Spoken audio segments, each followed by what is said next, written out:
ارائه پیام پرزیدنت جمهوری تاجیکستان اساسگزار صلح و وحدت ملی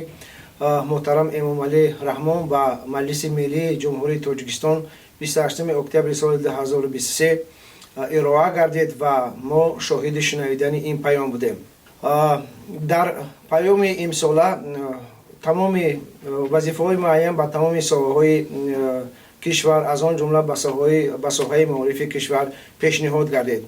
و فکر من سه مسئله اساسی که از طرف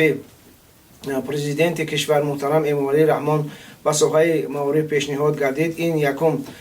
آموزش تکنولوژی معاصر، دوم آموزش زبان‌های خارجی از آن جمله زبان روسی و زبان انگلیسی و بلند برداشتن صفت تعلیم در مکتب‌های میانه، مکتب‌های عالی می باشد. این سه وظیفه که در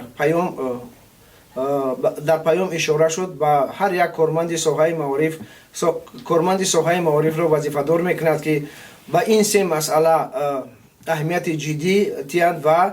متخصصان را برای تیار نمودن این ساحه ها، برای دانستن زبان های خارجی خصوصا زبان های روسی و زبان انگلیسی و